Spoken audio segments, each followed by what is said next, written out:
गर्भ गीता बहुत ही अनोखा ग्रंथ है। इसमें संपूर्ण ज्ञान समाहित है। श्री कृष्ण भगवान जी का वचन है कि जो प्राणी इस गर्भ गीता का सद्भावना से विचार मनन करता है, पढ़ता है या सुनता है, वह फिर गर्भवास में नहीं आता है। उसे जीवन मरण के चक्र से छुटकारा मिल जाता है। सभी को गर्भ गीता का अनुशीलन अवश्य करना चाहिए। साथ ही यह मान्यता भी है कि जो गर्भवती महिला गर्भ गीता का श्रवण करती है, उसका गर्भस्थ शिशु अच्छे संस्कार ग्रहण करता है। जन्म लेने के बाद वह आदर्श जीवन व्यतीत करता है। गर्भ गीता में अर्जुन ने संसार और स्त्री पुरुष से जुड़े कई प्रश्न किए और गुरु दीक्षा क्यों अनिवार्य है, आइए जानते हैं। श्री कृष्ण अर्जुन संवाद से। अर्जुनोवाच, हे कृष्ण भगवान, यह प्राणी जो गर्भवास में आता है, वह किस दोष के कारण आता है? हे प्रभु जी, जब यह जन्मता है तब इसको जरा आदि रोग लगते हैं, फिर मृत्यु होती है। हे स्वामी, वह कौन सा कर्म है जिसके करने से प्राणी जन्म मरण से रहित हो जाता है? श्री भगवानोवाच, हे अर्जुन, यह मनुष्य जो है सो अंधा व मूर्ख है, जो संसार के साथ प्रीति करता है। यह पदार्थ मैंने पाया है और वह मैं पाऊंगा, ऐसी चिंता इस प्राणी के मन से उतरती नहीं। 8 पहर माया को ही मांगता है। इन बातों को करके बार बार जन्मता और मरता है। वह गर्भ विषय दुख पाता रहता है। अर्जुन उवाच, हे श्री कृष्ण भगवान, यह मन मदमस्त हाथी की भांति है। तृष्णा इसकी शक्ति है। यह मन तो 5 इंद्रियों के वश में है। काम, क्रोध, लोभ, मोह और अहंकार, इन पांचों में अहंकार बहुत बली है। सो कौन यल है जिससे मन वश में हो जाए? श्री भगवानोवाच, हे अर्जुन, यह मन निश्चय ही हाथी की भांति है। तृष्णा इसकी शक्ति है। मन 5 इंद्रियों के वश में है। अहंकार इनमें श्रेष्ठ है। हे अर्जुन, जैसे हाथी अंकुश कुंडा के वश में होता है, वैसे ही मन रूपी हाथी को वश में करने के लिए ज्ञान रूपी अंकुश है। अहंकार करने से यह जीव नरक में पड़ता है। अर्जुनोवाच, हे भगवान, जो एक तुम्हारे नाम के लिए वन खंडों में फिरते हैं, एक वैरागी हुए हैं, एक धर्म करते हैं, इनको कैसे जाने? जो वैष्णव हैं वे कौन हैं? श्री भगवानोवाच, हे अर्जुन, एक वे हैं जो मेरे ही नाम के लिए वनों में फिरते हैं, वे सन्यासी कहलाते हैं। एक वे हैं जो सिर पर जटा बांधते हैं और अंग पर भस्म लगाते हैं। उनमें मैं नहीं हूं, क्योंकि इनमें अहंकार है, इनको मेरा दर्शन दुर्लभ है। अर्जुनोवाच, हे भगवान, वह कौन सा पाप है जिससे स्त्री की मृत्यु हो जाती है? वह कौन सा पाप है कि जिससे पुत्र मर जाता है? और नपुंसक कौन पाप से होता है? श्री भगवानोवाच, हे अर्जुन, जो किसी से कर्ज लेता है और देता नहीं, इस पाप से उसकी औरत मरती है। और जो किसी की अमानत रखी हुई वस्तु पचा लेता है, उसके पुत्र मर जाते हैं। जो किसी का कार्य किसी के गोचर आए पड़े और वह जबानी कहे कि मैं तेरा कार्य सबसे पहले कर दूंगा, पर समय आने पर उसका कार्य न करे, इस पाप से नपुंसक होता है। ये बड़े पाप हैं। अर्जुनोवाच, हे भगवान, कौन पाप से मनुष्य सदैव रोगी रहता है? किस पाप से गधे का जन्म पाता है? स्त्री का जन्म तथा टट्टू का जन्म क्यों कर पाता है?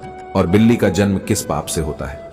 श्री भगवानोवाच, हे अर्जुन, जो भी मनुष्य कन्या दान करते हैं और इस दान में मूल्य लेते हैं, वे दोषी हैं। वे मनुष्य सदा रोगी रहते हैं। जो विषय विकार के वास्ते मदिरा पान करते हैं, वे टटू का जन्म पाते हैं। और जो झूठी गवाही भरते हैं, वे औरत का जन्म पाते हैं। जो औरतें रसोई बना के पहले आप भोजन कर लेती हैं और पीछे परमेश्वर को अर्घ्यदान करती हैं, तो वे बिल्ली का जन्म पाती हैं। और जो मनुष्य अपनी झूठी वस्तु दान करते हैं, वे औरत का जन्म पाते हैं। वह गुलाम औरतें होती हैं। अर्जुनोवाच, हे भगवान, कई मनुष्यों को आपने सुवर्ण दिया है, सो उन्होंने कौन सा पुण्य किया है? और कई मनुष्यों को आपने हाथी, घोड़ा, रथ दिए हैं, उन्होंने कौन सा पुण्य किया है? श्री भगवानोवाच, हे अर्जुन, जिन्होंने स्वर्ण दान किया है, उनको घोड़े वाहन मिलते हैं। जो परमेश्वर के निमित्त कन्यादान करते हैं, सो पुरुष का जन्म पाते हैं। अर्जुनोवाच, हे भगवान, जिन पुरुषों के अंदर विचित्र देह है, उन्होंने कौन सा पुण्य कार्य किया है? किसी किसी के घर संपत्ति है, कोई विद्यावान है, उन्होंने कौन सा पुण्य कार्य किया है? श्री भगवानोवाच, हे अर्जुन, जिन्होंने अन्न दान किया है, उनका सुंदर स्वरूप है। जिन्होंने विद्या दान किया है, वे विद्यावान होते हैं। जिन्होंने संतों की सेवा की है, वे पुत्रवान होते हैं। अर्जुनोवाच, हे भगवान, किसी को धन से प्रीति है, कोई स्त्रियों से प्रीति करते हैं, इसका क्या कारण है, समझाकर कहिए। श्री भगवानोवाच, हे अर्जुन, धन और स्त्री सब नाश रूप हैं, मेरी भक्ति का नाश नहीं है। अर्जुनोवाच, हे भगवान, यह राजपाट किस धर्म के करने से मिलता है? विद्या कौन सा धर्म करने से मिलती है? श्री भगवानोवाच, हे अर्जुन, जो प्राणी काशी में निष्काम भक्ति से तप करते हुए देह त्यागते हैं वे राजा होते हैं, और जो गुरु की सेवा करते हैं वे विद्यावान होते हैं। अर्जुनोवाच, हे भगवान, किसी को धन अचानक बिना किसी परिश्रम से मिलता है, सो उन्होंने कौन सा पुण्य कार्य किया है? श्री भगवानोवाच, हे अर्जुन, जिन्होंने गुप्त दान किया है उनको धन अचानक मिलता है। जिसने परमेश्वर का कार्य और पराया कार्य संवारा है वे मनुष्य रोग से रहित होते हैं। अर्जुनोवाच, हे भगवान, कौन पाप से अम्ली होते हैं और कौन पाप से गूंगे होते हैं और कौन पाप से कुष्ठी होते हैं? श्री भगवानोवाच, हे अर्जुन, जो आदमी नीच कुल की स्त्री से गमन करते हैं वो अम्ली होते हैं। जो गुरु से विद्या पढ़कर मुकर जाते हैं सो गूंगे होते हैं। जिन्होंने गौघात किया है वे कुष्ठी होते हैं। अर्जुनोवाच, हे भगवान, जिस किसी पुरुष की देह में रक्त का विकार होता है वह किस पाप से होता है और दरिद्र होते हैं? किसी को खंड वायु होती है और कोई अंधे होते हैं तो कोई पंगु होते हैं, सो कौन से पाप से रहित होते हैं? और कई स्त्रियां बाल विधवा होती हैं तो यह किसी पाप से होती है। श्री भगवानोवाच, हे अर्जुन, जो सदा क्रोधवान रहते हैं उन्हें रक्त विकार होता है। जो मलीन रहते हैं वे सदा दरिद्री होते हैं। जो कुकर्मी ब्राह्मण को दान देते हैं उनको खंड वायु होती है। जो पराई स्त्री को निर्वस्त्र देखते हैं, गुरु की पत्नी को कुदृष्टि से देखते हैं, सो अंधे होते हैं। जिसने गुरु और ब्राह्मण को लात मारी है वो लंगड़ा व पंगु होता है। जो औरत अपने पति को छोड़कर पराये पुरुषों से संग करती है सो वह बाल विधवा होती है। अर्जुनोवाच, हे भगवान, तुम पर ब्रह्म हो, तुमको नमस्कार है। पहले मैं आपको संबंधी जानता था परंतु अब मैं ईश्वर रूप जानता हूं। हे परब्रह्म, गुरु दीक्षा कैसी होती है सो कृपा कर मुझको कहो। श्री भगवानोवाच, हे अर्जुन, तुम धन्य हो, तुम्हारे माता पिता भी धन्य हैं जिनके तुम जैसा पुत्र है। हे अर्जुन, सारे संसार के गुरु जगन्नाथ हैं। विद्या का गुरु काशी, चारों वर्गों का गुरु सन्यासी है। सन्यासी उसको कहते हैं जिसने सबका त्याग करके मेरे विषय में मन लगाया है, सो ब्राह्मण जगत गुरु है। हे अर्जुन, ये बात ध्यान देकर सुनने की है। गुरु कैसा करें? जिसने सब इंद्रियां जीती हो, जिसको सब संसार ईश्वर में नजर आता हो और सब जगत से उदास हो।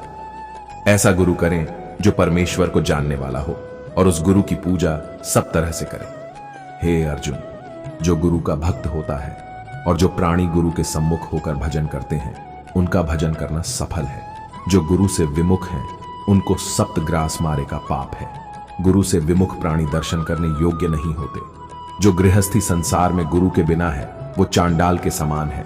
जिस तरह मदिरा के भंडार में जो गंगा जल है वह अपवित्र है, इसी तरह गुरु से विमुख व्यक्ति का भजन सदा अपवित्र होता है। उसके हाथ का भोजन देवता भी नहीं लेते। उसके सब कर्म निष्फल हैं।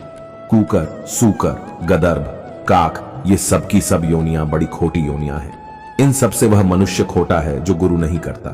गुरु बिना गति नहीं होती, वह अवश्य नरक को जाएगा। गुरु दीक्षा बिना प्राणी के सब कर्म निष्फल होते हैं।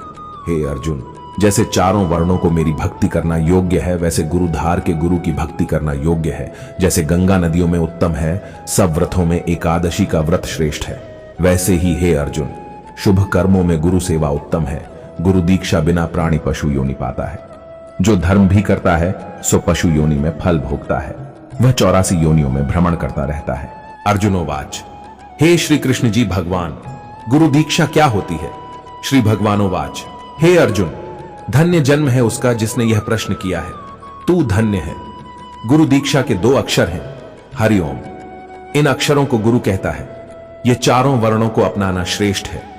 हे अर्जुन, जो गुरु की सेवा करता है उस पर मेरी प्रसन्नता है। वह 84 योनियों से छूट जाएगा। जन्म मरण से रहित हो नरक नहीं भोगता। जो प्राणी गुरु की सेवा नहीं करता वह 3.5 करोड़ वर्ष तक नरक भोगता है। जो गुरु की सेवा करता है उसको कई अश्वमेघ यज्ञ के पुण्य का फल मिलता है। गुरु की सेवा मेरी सेवा है।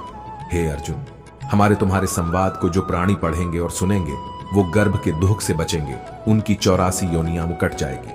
इसी कारण इस पाठ का नाम गर्भ गीता ज्ञान है। श्री कृष्ण भगवान जी के मुख से अर्जुन ने श्रवण किया है। गुरु दीक्षा लेना उत्तम कर्म है। उसका फल यह है कि नरक की 84 योनियों से जीव बचा रहता है। भगवान बहुत प्रसन्न होते हैं। जय श्री कृष्ण।